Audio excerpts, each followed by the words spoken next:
We are live. It is Thursday, and we're a couple minutes early today, which is great. I always love being early. We're never early. This is awesome.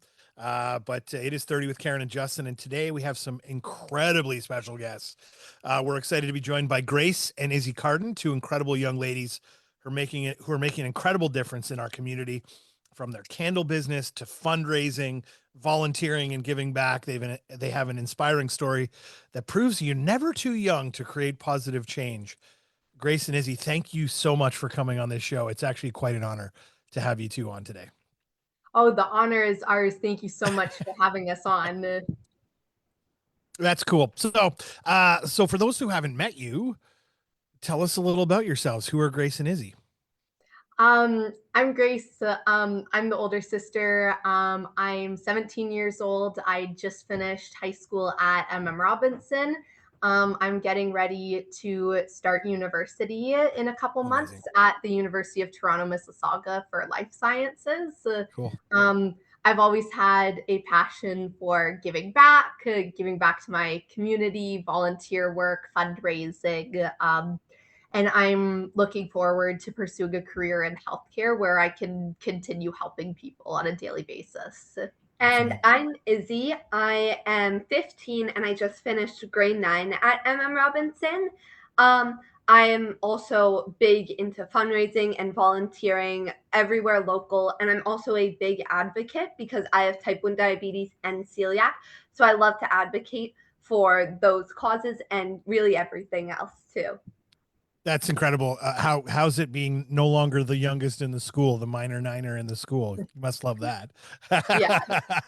Always fun. So your story actually started like long before your current candle business and some of the stuff you do now.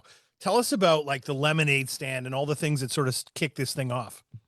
Yeah. So when we were little, I was only 6 years old and Grace was 9. We really wanted to have a lemonade sale, a lemonade and bake sale, but our parents only let us if we donated to a foundation or an organization that helped others. So Right. we were looking around and we really couldn't find anywhere else other than the Terry Fox Foundation because they actually let kids participate. Mhm. So we also chose that because it was near and dear to our hearts because our granny and papa are both cancer survivors and our aunt unfortunately lost her battle to cancer. So that's really where it all started in 2017 and it just grew from there. That's amazing. So it's funny because most kids would be doing that for money for themselves for summer, and you guys turned that money into something pretty spectacular.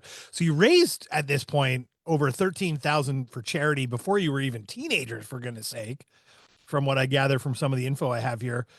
What did that experience teach you guys? Yeah, it taught us a lot about really what it means to be part of a community. We're really lucky to have such great parents who instilled those community values into us from a young age. We were always raised with the mindset that our community takes care of us, so we should take care of our community. We should give back when we're in a position to do so. We should help out. So being raised with that mindset and being raised participating in volunteer work and charitable initiatives like this from such young ages, that's really influenced like our worldviews and how we see the world around us, how we see people who are less fortunate than ourselves. And instead of always focusing on ourselves and how we can do better, we really that upbringing really allowed us to focus on something and be part of something that's bigger than ourselves. Because if we don't give back to our community, why would our community ever help us out? And our community has just been amazing to us. So that's really that upbringing really influenced our like mindsets and our worldviews, looking at the community and the world around us. I'm pretty sure if I Googled the definition of community, it's about bringing people together and supporting each other, right? And you're just taking that to that level and just be making it what it is, which is pretty incredible. The idea for your candle business, how did that come about? And did you ever imagine that it would kind of blow up the way it did? So my sister, she had just gotten her babysitting course and she was going to start babysitting, and then COVID hit and it was a pandemic, and our mom didn't want her going into other people's Of houses. course. So Oh, she we're joined by Karen here, just so we're all on the same page. Karen comes in every now and then when she sees fit. We started at just before 1. Karen, this is Grace and Izzy. We're just talking about their candle business. Oh, hi, Nice Grace to and meet Izzy. Grace and Izzy know me, right? Yes, Yes. nice to meet Yeah. you, and Nice to you see you again. Yes. Yeah. So Yeah. your candle business, just during COVID, you were doing babysitting and that wasn't going to fly. So what happened then?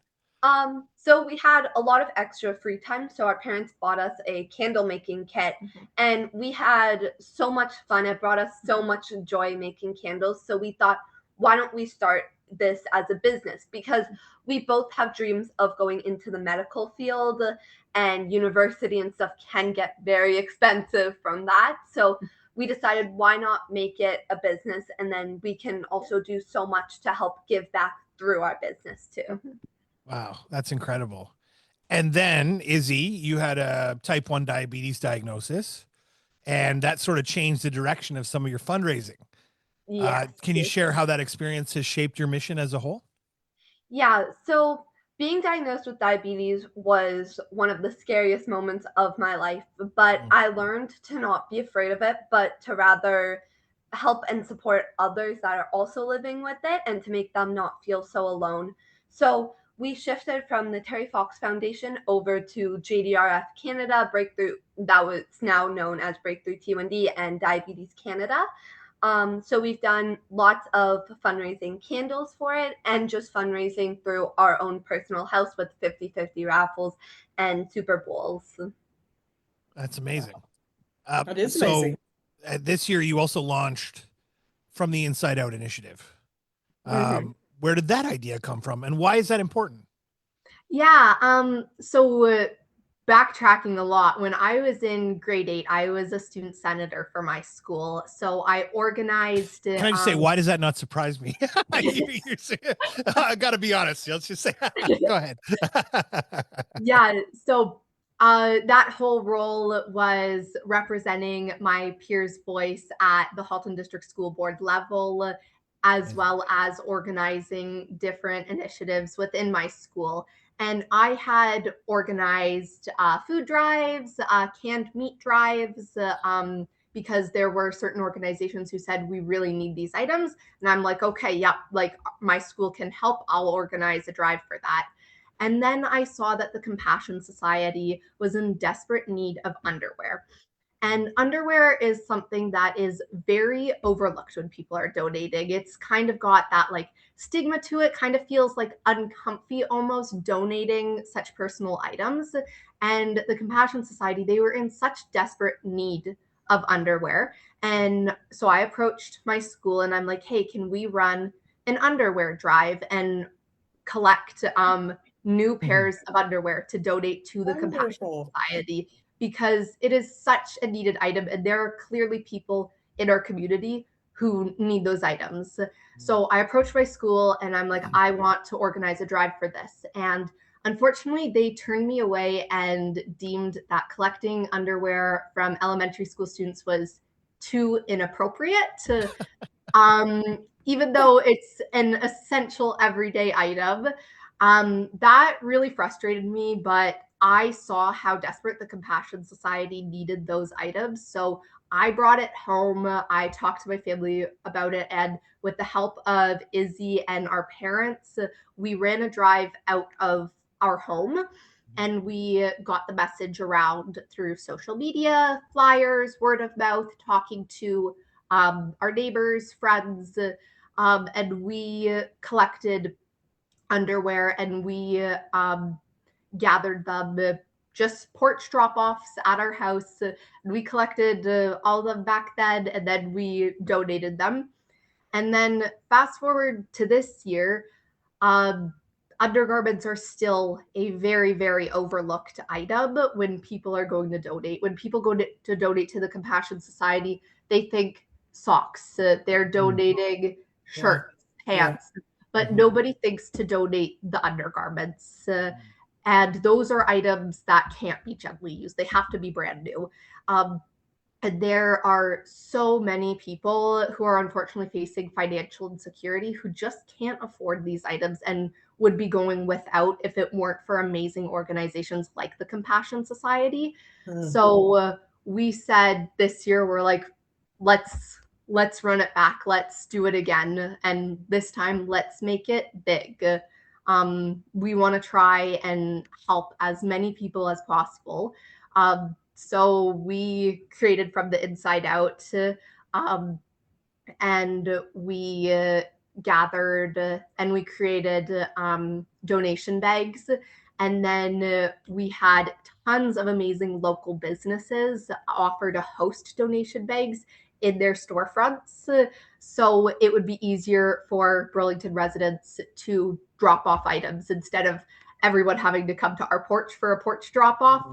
If we have different businesses hosting a bag, that would be great. So the community really did come together, and we had a amazing number of awesome businesses volunteer to host one of our bags. And we ran that for the month of February. And this time we collected bras and underwear too.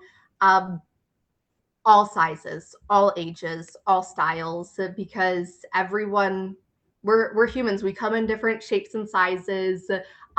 Little kids up to senior citizens need undergarments. Right.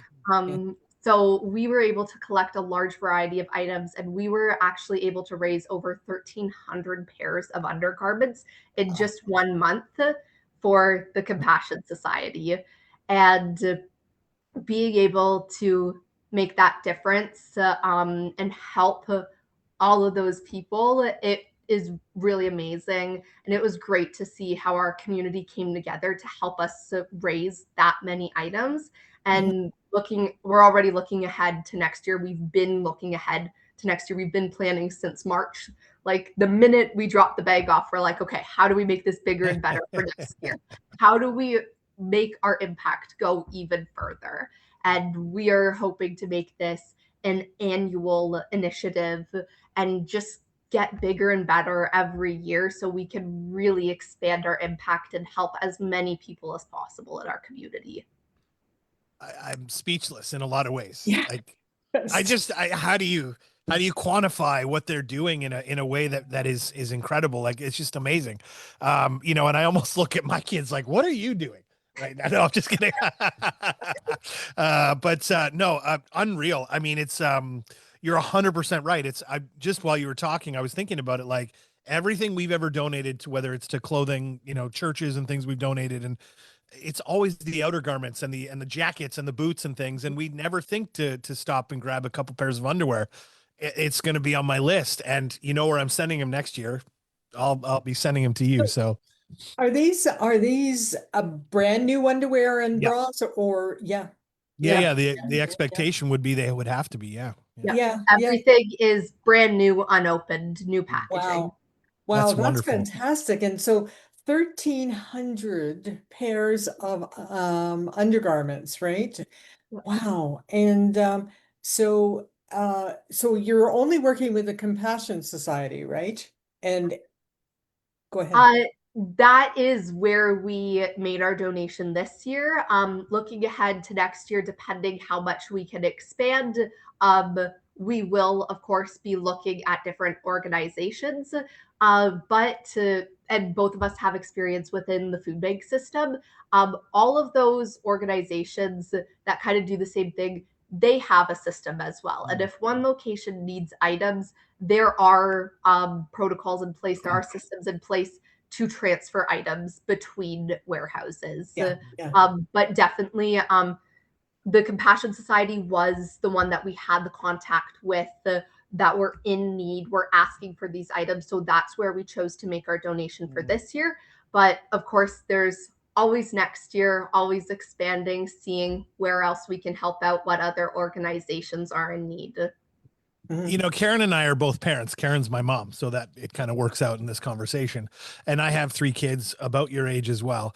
And it's funny because I look at it from a parenting perspective, and I think to myself, you must have awesome parents. And how much support have they given you, and how does that play out? But before you go there, I may have missed this at the very beginning, but how old are you? I'm 17. 17. And I'm 15. Crazy, right? And they started when they were in their, well, under 10. Like, what did you say, 6 and 8? 6 and 9 when 6 and we 9. Yeah, did yeah. our first Harry So Unreal. Potter. yeah, and so tell us about your parents. Uh, yeah. Oh, they're amazing. They've supported us every single step of the way.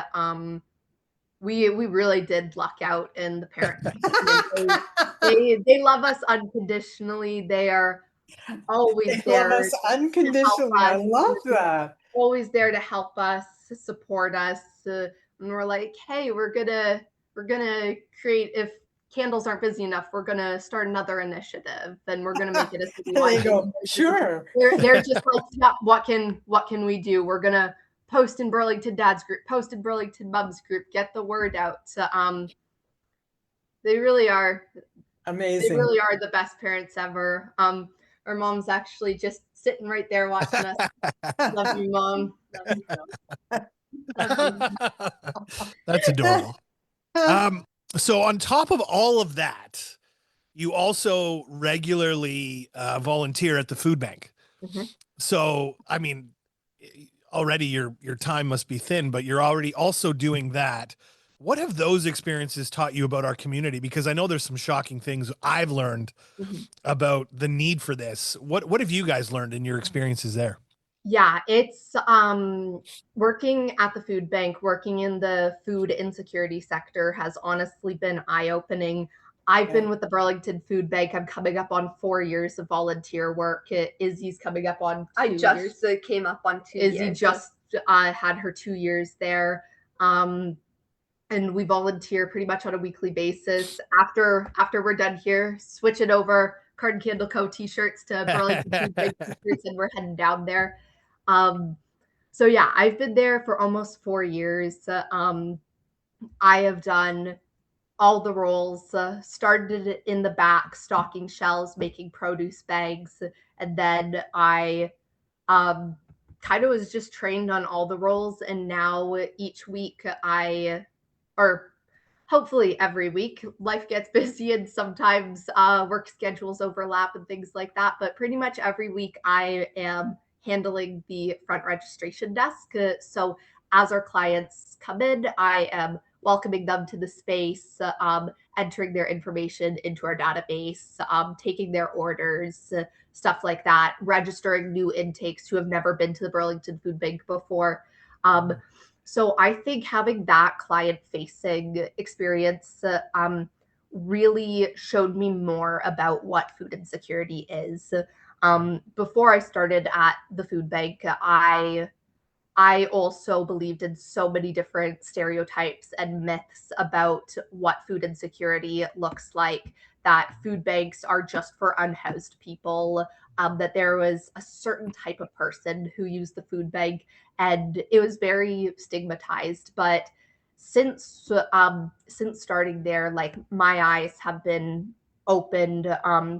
I have learned so much about food insecurity. There is not one look of food insecurity.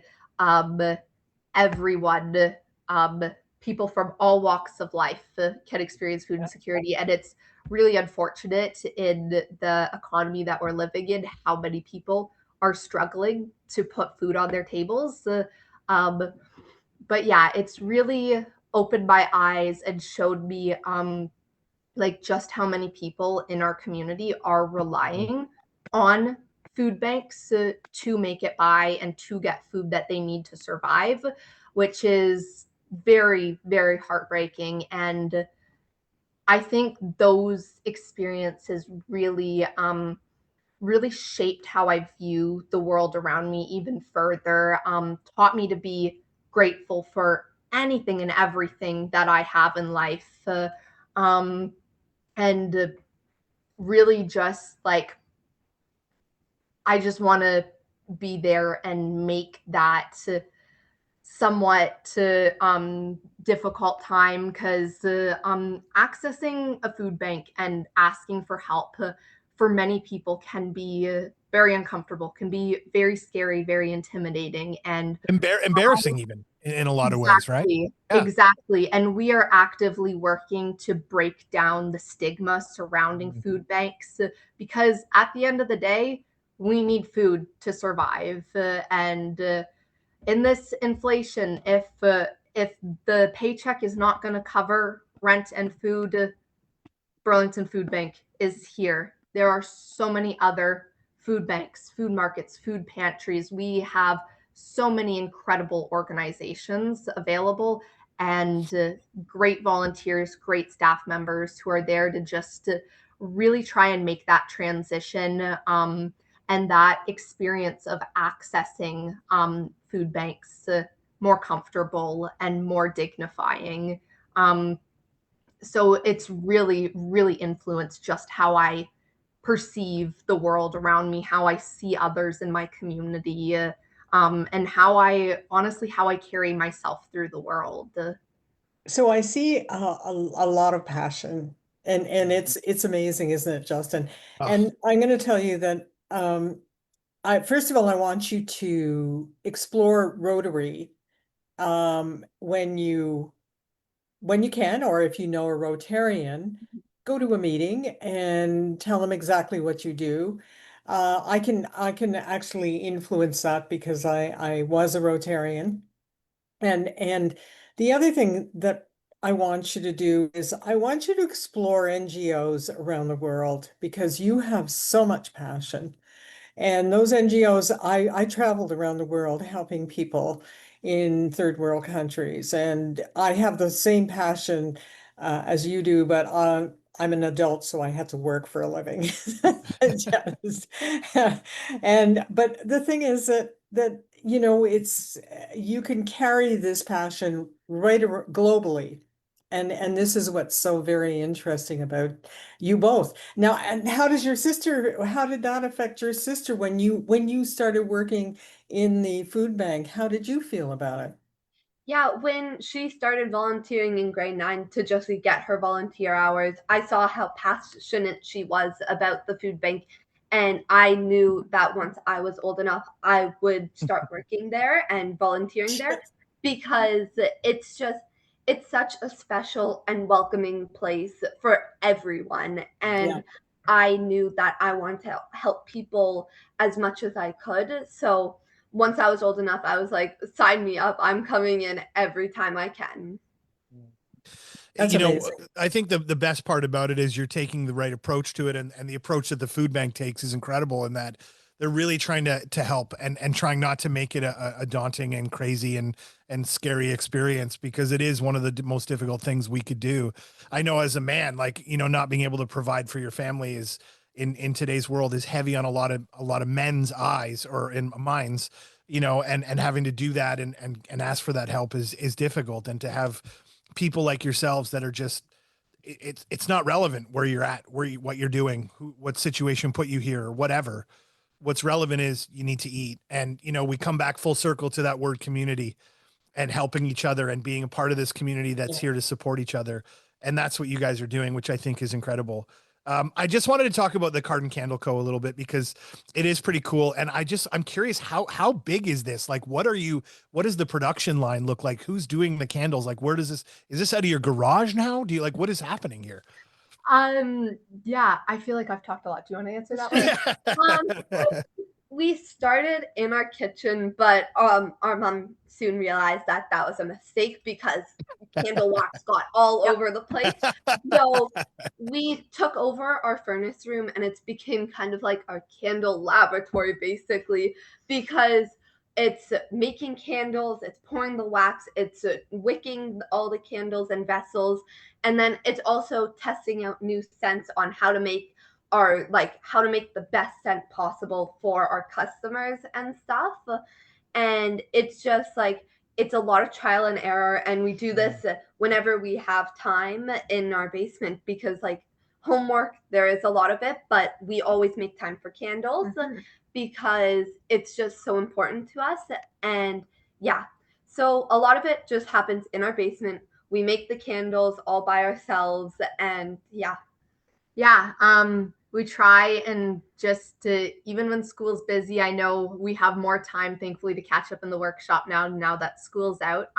But when we were in school, it's we come home, we work on homework, and we dedicate a little bit of time, even if it's just half an hour, in the candle room, pouring candles, finishing orders, packing them up, getting them ready for our customers, doing social media, really just whatever amount of time we could set aside, we could make up the rest of the time when we had bulk orders on the weekends. So that's kind of how it operates. As for the scale of candles, it has grown. We're coming up on 5 years in October. We have built quite a successful customer base. We haven't tallied up in a while, but we've probably sold over 5,000 to 6,000 units in the My past almost 5 years. Every single one of those are handmade by you guys. Yes. Huh. Yeah.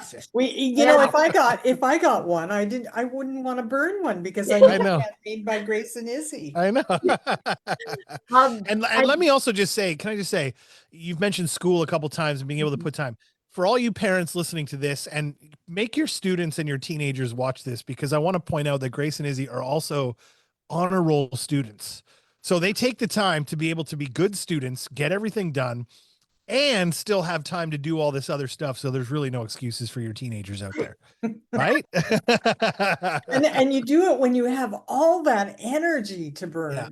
Because you know, as you get older, you lose that and so now, I mean, it's amazing. It's just amazing. I'm amazed. Yeah, it's really just like we love what we do, and that passion, when you're passionate about what you're doing, it makes it easier to have energy to continue working on that. And also we knew when we started our business that we wanted to carry forward our values of community service into our business. So every few months, more frequently recently, we have charity candles, a line of charity candles. And when there are certain events happening in the world, or certain organizations in our local community that need help, we're like, okay, we'll create a specialty line of candles and donate proceeds to that cause. So our first one back in 2022, when Russia first invaded Ukraine, we were like, we have to do something for this. So we found the Red Cross Ukrainian Humanitarian Fund, and we created a specialty line of candles. And we said proceeds are going back to this amazing cause to help all of these people who are being displaced from their home. And with just that candle, we were able to raise over $500, around $560 for the Red Cross. More recently, we've worked with tons of different local organizations, animal shelters, SPCA, different youth organizations. We recently raised $200 for the 13th Burlington Scouts unit to help fund their trip. Our Burlington Scouts unit, they're going to the World Jamboree in Poland in 2027. So they're like, can you help us raise funds to subsidize? So do organizations and companies or people come to you to ask to set this up, or do you go out looking? Yep. A lot of them have approached us. We've worked with our high school football team. They really needed new practice jerseys, and there was no funds within the school or the school board to fund sports. So we did that. We've worked with Burlington Helping Burlington, The Rock, the Humane Society, Good Lord. Burlington Dads, tons of different animal charities, Terry Fox Foundation, Canadian Cancer Society, Diabetes Canada, Breakthrough T1D, Burlington Food Bank, all these different amazing organizations who are in need. And to date, we have been able to raise over $3,500 for these different organizations through our candle sales, which is something that was really important to us creating that business. We wanted to be able to bring forth those values of community service and giving back. And we are very happy that our business is able to help us give back on a greater scale. So when you two grow up, which They're you've already grown up, Karen. I know. What do you want to be in your lives? So I want to become a pediatric endocrinology nurse, which is a nurse that specializes in diabetes care for children, because I want to be able to help little kids with diabetes that was just like me.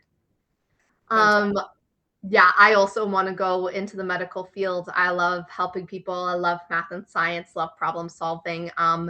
I want to be a physician. I'm starting life sciences at University of Toronto, Mississauga in September, and then hopefully, knock on wood, medical school after that. And then I want to be probably an emergency room physician is where I'm leaning right now. I love being on my feet, love solving problems, love dealing with something a little different every day. So what do your parents do? Our dad, he works in marketing, boring office job. And our mom, which is where we get a lot of the entrepreneurial spirit from, our mom is also an entrepreneur. She does, oh goodness, she does Everything. she does everything. She does everything. That's amazing. Yeah, she owns Paws Up by Tanya, which is an all natural dog treat business. And she founded that after, so she walks dogs as well.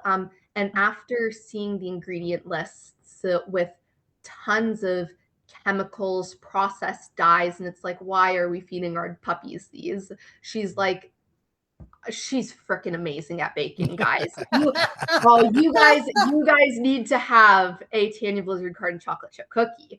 I'm all in for that. But she's incredible at baking, and after she saw that, she's like, I can make something infinitely times healthier for dogs than whatever this processed crap we're feeding them is. Fantastic. So she makes all natural dog treats, full of natural nutrients, sweet potatoes, blueberries, oats. But she has a production, doesn't she? Doesn't do it in the kitchen, right? Yeah, she does. Yes, she does. Oh, wow. That's amazing. And you are amazing. So she founded Paws Up by Tanya, and then that also expanded into dog boarding. We're now a very, very big name in dog boarding in Burlington. Pretty much any Facebook community you go onto being like, hey, I need a dog sitter, I'm going on vacation. My mom's name is the first recommended one in those comments. We are booked usually probably I want to say 2/3 of the year at least. At least. Yeah. And there's a big community of people in downtown Burlington that all get their dogs boarded by us, and they all fight over like certain times, and then they're like, did you take this time? Did you take this time? Yeah. So yeah, our mom is very, very, very busy, and she still makes time to be an amazing supportive mom for us. Wow. But yeah, that's really where the entrepreneurial spirit came from. So we're coming up against it. So I've got two more questions for you. The first one would be, if someone else is in your shoes, like has this sort of in their heart need to want to help, and they're young and they don't know where to start or what to do, or they want to start a business or a fundraiser, but doesn't know where to begin, what advice would you give them? I would probably say to just go for it. If you have an idea, go for it, because being like scared to do something and taking the first step is the hardest part of the whole process.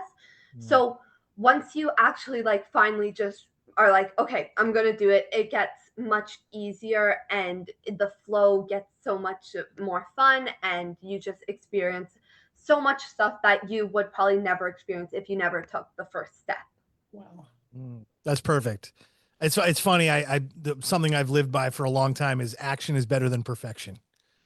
course. It's never going to be perfect, especially when you Exactly. start.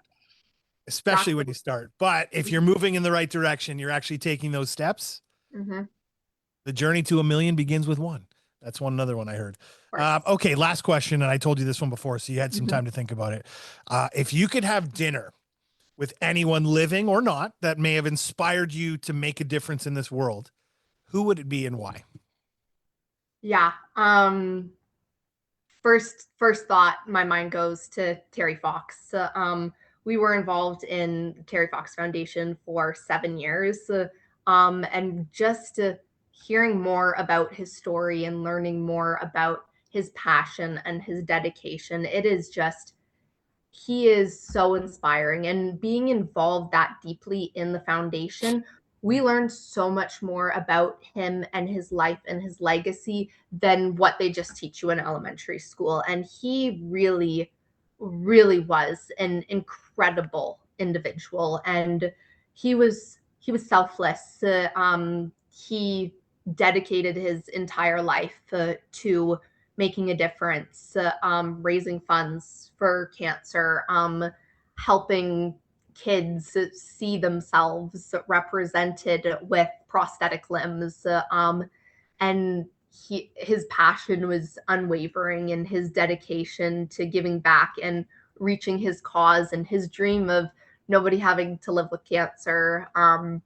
It's really inspiring, and I think starting out in that organization with such a strong, impactful legacy, not just on our city but the entire nation, ocean to ocean, starting off in that foundation at such a young age. Like, I think his values, his morals, and his dedication really inspired our own passion to give back and persevere and just dedicate ourselves fully to community support and everything like that. Mhm. That is pretty amazing. And I think on that note, we're done. I mean, I don't know if there's much else to say. We are sitting in front of two of the most dynamic young people I have ever met. And that's my kids included. And I think they're pretty awesome. So congratulations on all your success. I mean, you are amazing. And the world needs more people like you. I say this every time we have awesome people on like this that sort of give back. Yeah. You know, there's not enough. We live in a time when there's too much division, too much separation. You know, in a weird moment when the internet connects us all together, we're more further apart than we've ever been. And we've got people like you bringing the community together in these ways. And I just find that to be so inspiring. You're my people. We should go out for dinner one day because you're inspiring. Oh, I mean, so inspiring. You are very, very inspiring. Yeah. So Grace and Izzy, we wish you the most success, and we will support you, and you know, our team will support you as needed. Like, let's keep in touch and keep moving forward because whenever you need something, let us know. Yeah. Yeah. But it's very inspiring. And thank you, everybody. Oh, go ahead, Karen. Finish off. No, say hello to your mother because she's also inspiring. Yeah. Well, thanks everyone for watching. It has been a wonderful episode, and please share this episode because these guys are awesome. So, but thanks for watching. Have a great day, and we will see you next week. Bye.